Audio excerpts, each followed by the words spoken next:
With a major selection of the looks your kiddos love starting at just $4 in the Walmart app, a new school year means a stylish new them. Who knew? Find skater skirts and Crocs that say, I'm casual but cool. Sparkly sneakers that say, it's my classroom, you're just learning in it. And preppy polos that say, I'm the teacher's pet, even if they're mommy's menace at home. Find their favorite styles starting at just $4 in the app. The Walmart you thought you knew is now new. This episode is brought to you by Nespresso and Samra Origins by the Weekend Coffee Collection. Introducing Samra Origins. My collaboration with Nespresso is a connection to my roots, to my mother, Samra. Coffee that hits the right notes. It transports you. Crafted with unique notes and bold, soaring flavors. Experience a taste that moves you. Nespresso and Samra Origins. Discover more at Nespresso.com.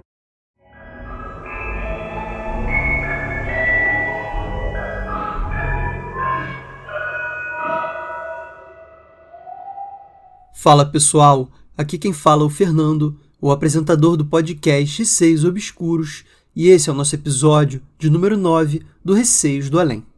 Gente, dei uma conferida no Receios Obscuros, tá tendo um episódio por dia durante todo o mês de outubro, no especial Halloween Obscuro. Então dei uma chance lá, tá com bastante episódio legal, acho que vocês vão curtir. E agora vamos começar com o episódio de hoje, com os relatos dos ouvintes. Relato A Respiração Fantasma. Foi enviado pela Thaís. Relato para o podcast Receios do Além. Olá, este é o segundo relato que eu estou escrevendo para o programa. Meu nome é Thaís, sou de São Luís do Maranhão e também escrevo contos, especialmente de mistério. Se tiver curiosidade, venha me conhecer. Vamos ao relato. Aconteceu na casa da minha infância. Não me lembro das datas exatas, só sei que eu era criança e que sempre ocorria no mesmo cômodo da casa, o meu quarto. Na casa antiga costumavam acontecer eventos estranhos, coisas que, até hoje, lembro e muitas delas ainda me causam medo. Sempre que eu estava sozinha no meu quarto, ouvi o som de uma respiração alta, bem alta, e não havia horário específico para acontecer, bastava eu estar sozinha. Várias vezes chamei minha mãe ou outros parentes que estavam na casa no momento para verem, mas toda vez que outra pessoa chegava, aquilo parava. Era frustrante porque eu queria que acreditassem em mim. Chegaram a dizer que era coisa da minha imaginação, mas não era. Uma vez eu estava saindo do banho, me enrolei na toalha e fui até o guarda-roupa para escolher uma roupa. No momento em que eu estava mexendo nas gavetas, o som da respiração começou. Aquilo não tinha hora para acontecer e era bem desagradável, pois tirava o meu sossego. Era muito assustador ouvir essa respiração toda vez que eu estava sozinha no meu quarto. Acredito que não era algo deste mundo. Poderia ser algo sobrenatural? Não sei, porque nunca fui atrás para saber. Só sei que era real. Thaís, obrigado por mais esse relato que você envia aqui para o podcast. Com certeza me parecia sim ser uma coisa sobrenatural, tendo em vista que não tinha explicação ali no momento para você ouvir essa respiração, não tinha ninguém por perto, e aquilo sempre sumia quando alguém aparecia. Me leva a crer que aquilo só queria que você ouvisse essa respiração, só queria te assustar, né? Por não ser uma experiência que você tinha acabado de acordar, eu acho que valida bastante o relato, porque às vezes a gente tem a sensação de ouvir coisas enquanto a gente está com paralisia do sono. Então, nessa situação aí, acho bem difícil ter alguma explicação lógica. Próximo relato. Uma voz me chamou. Foi enviado pelo Lucas. Oi, Fernando. Me chamo Lucas, tenho 27 anos e moro em Brasília. Conheci seu podcast através do podcast dos Oucas e gostei bastante. Já comecei a maratonar. Então, vamos ao relato. Isso aconteceu comigo quando eu tinha entre 9 e 10 anos. Meu pai sempre foi de beber muito, e, sempre que ele bebia, parecia que virava outra pessoa. O clima ficava pesado, a feição dele mudava, e ele ficava agressivo, não deixando ninguém sair de casa. Certo dia, ele bebeu bastante e dormiu. Como a minha mãe sabia como ele ficava, saímos de fininho.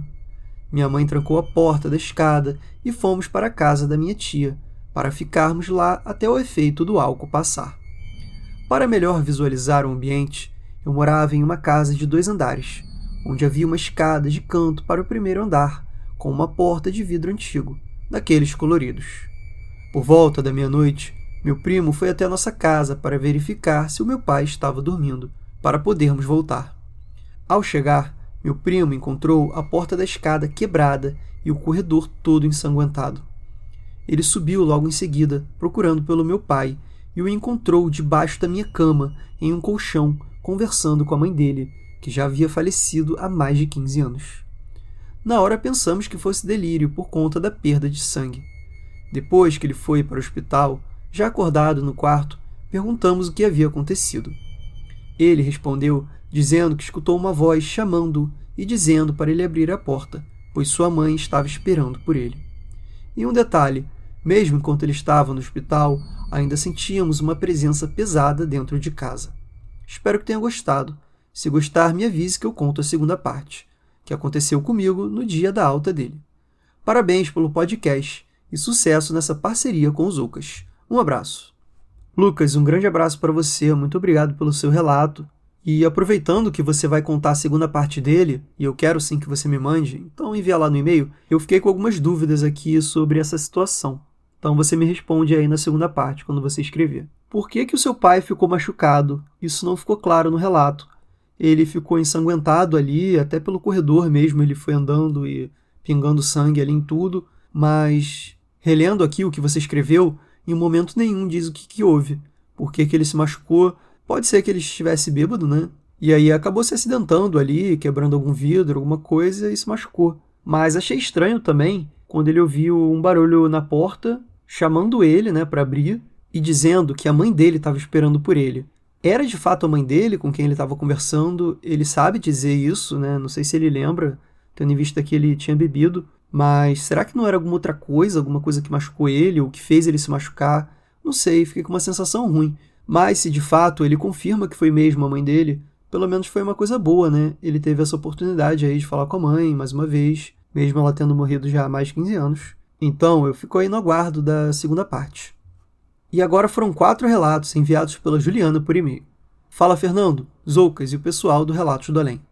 Tudo bem com vocês? Vou dividir em 4 histórias separadas. São bem pessoais, sem muitos detalhes, mas fazem parte da minha vida. E, por vezes, nem eu mesma consigo acreditar. Fico variando entre uma crença profunda e o meu ceticismo. Minha mãe tem algumas histórias curtas e impactantes, mas com bastante gatilho. Se quiser, depois envio mais relatos dela. Relato 1. Herança de família? Minha mãe me contou, quando eu era adolescente, sobre a sua infância no interior da Bahia. Vou relatar 2 situações que aconteceram com ela, sendo a segunda a chave para minha própria história. Primeira situação. Minha mãe sempre viu espíritos e convivia com eles. Ela dizia que eles contavam suas histórias para ela, vinham visitá-la apenas porque gostavam de ser vistos e de conversar. Essa primeira situação é curta e engraçada, e se liga à segunda. Trata-se da primeira vez em que minha mãe viu uma mulher de manto branco. Ela conta que, por morar no Nordeste, era comum um banheiro ser na área externa, um cercado onde se faziam as necessidades, nada saneado como temos hoje em dia. Ela odiava esse cercado por causa do cheiro, então preferia fazer xixi embaixo de uma imensa árvore que ficava em frente à casa dela. Um dia, enquanto fazia as suas necessidades, viu uma linda mulher embaixo de um dos galhos da árvore. Minha mãe tinha uns 5 ou 6 anos e lembra com detalhes dessa mulher. Ela ficou com tanto medo e admiração ao mesmo tempo que saiu andando de ré até a porta de casa sem tirar os olhos da mulher, fazendo xixi nas pernas e tremendo inteira. A partir daí, começou a saga dela com o mundo espiritual. Minha mãe tinha 13 irmãos, e desde que nasceu, era rejeitada por minha avó, por motivos que nunca soubemos ao certo. Aos 10 anos, foi abandonada em um sítio vazio para morrer, mas não morreu, pois o espírito de um senhor que havia morado lá a ajudava a caçar, a encontrar água, a saber onde ir e onde não ir na mata. Minha mãe aprendeu a sobreviver com esse espírito. Aos 12 anos, foi finalmente encontrada por uma tia que a levou para casa e adotou como filha, pois até então todos achavam que ela estava morta. Minha avó não gostou nada de saber que ela ainda vivia, mas essa é a parte mais infeliz da história. Segunda situação. Um dos assuntos que os espíritos contavam para minha mãe era quando as pessoas morreriam. Eles falavam de diversos assuntos. Uma vez, minha mãe, querendo visitar a amiga da minha avó, contou a ela que morreria numa quarta-feira e descreveu como isso aconteceria. A mulher bateu em minha mãe e minha avó a expulsou da propriedade.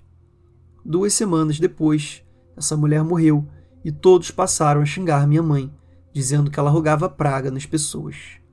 Resultado, minha mãe foi levada a São Paulo pela tia para fugir desse tormento. 1 mês antes de ir para São Paulo, uma mulher com um manto branco, que minha mãe acredita ser Nossa Senhora de Fátima, a mulher nunca disse quem era, apareceu e disse que o dom dela ajudaria muitas pessoas, que entendia sua dor, mas queria que minha mãe fosse uma ferramenta de ajuda. Minha mãe, cansada de sofrer, pediu para que o dom fosse retirado. Isso aconteceu novamente 2 semanas depois da primeira aparição, e, por fim, 1 dia antes de viajar. Nessa última vez, a mulher falou que tiraria o dom, mas haveria resquícios, pois ela havia crescido com ele. Minha mãe tinha 15 anos na época, e a mulher disse que, por não aguentar o peso do dom nesta vida, seria cobrada na próxima. Desde então, minha mãe nunca mais viu essa mulher. Agora entra a minha história, que talvez seja uma herança de família. Relato: amiga da minha mãe. Minha mãe me contou que, desde que eu era pequena, eu sempre brincava e falava sozinha pelos cantos, sempre inventando muitas histórias. Ela associava isso ao fato de eu não ter amigos na vizinhança, ou por não poder sair para brincar na rua. Minha mãe trabalhava à noite, e durante o dia, após a escola, ficava cuidando da casa e preparando tudo para o seu turno. Quando eu tinha 3 anos, minha mãe entendeu que não era apenas de imaginação. Eu falava com espíritos. Ela procurou orientação, mas decidiu que, enquanto não me fizesse mal, não interviria. Os anos se passaram, e ela se tornou muito próxima de uma vizinha. Essa vizinha sempre brincava, dizendo que eu parecia um anjo que falava com espíritos, e que, no dia em que ela partisse, avisaria minha mãe por mim. Certo dia, essa vizinha foi internada por uma doença, e minha mãe começou a visitá-la e acompanhar sua melhora diária.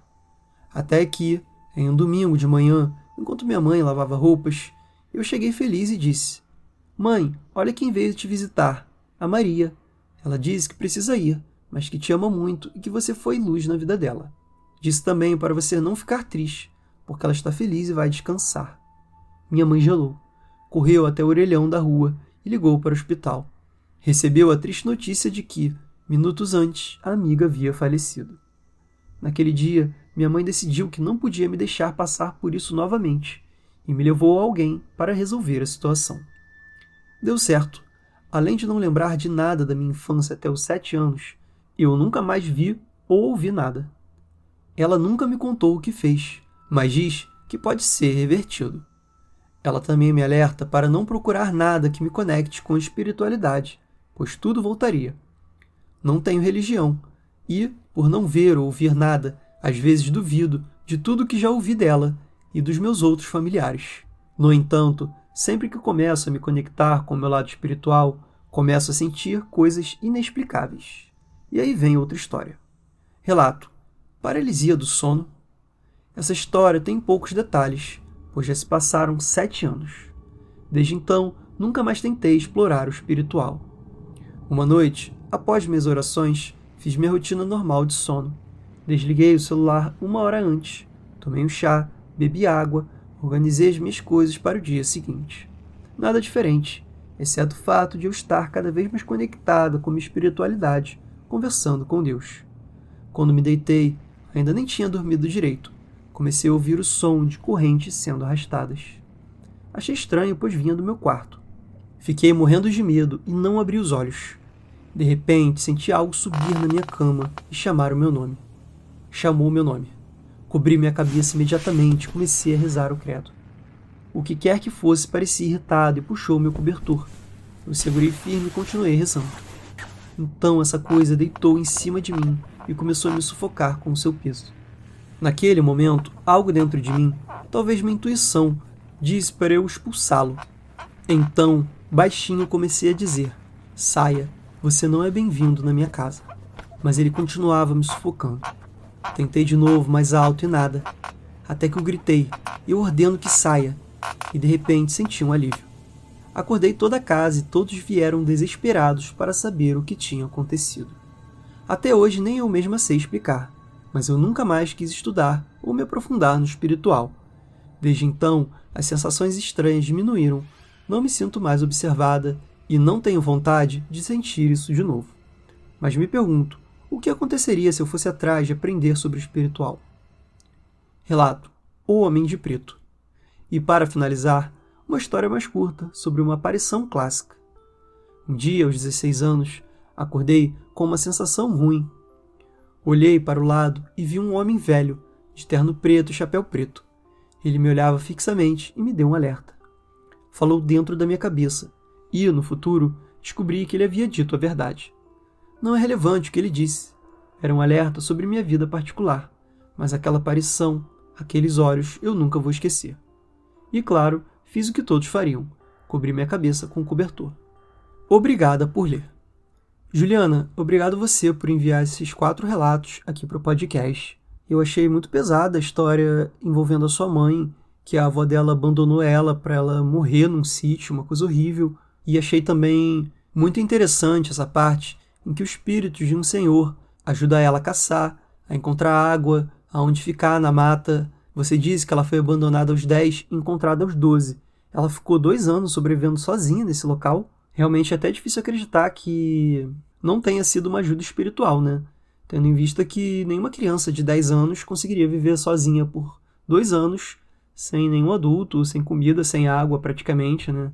Tendo que caçar e encontrar tudo o que precisa. Então, pelo que eu entendi do relato, sua mãe tinha esse dom e ela não quis, né? Para ela era muito pesado, acabava tendo consequências negativas para ela e ela conseguiu aí que esse dom fosse retirado, mas ele foi passado para você, de certa forma. Nessa situação do relato 2, não tinha como você saber que a amiga da sua mãe tinha morrido. No exato momento em que ela morreu, você foi falar com a sua mãe, né? Disse palavras ali que possivelmente uma criança da sua idade não diria, que foi uma mensagem da amiga dela. E aí sua mãe teve certeza, né, que você acabou herdando esse dom e ela também não queria.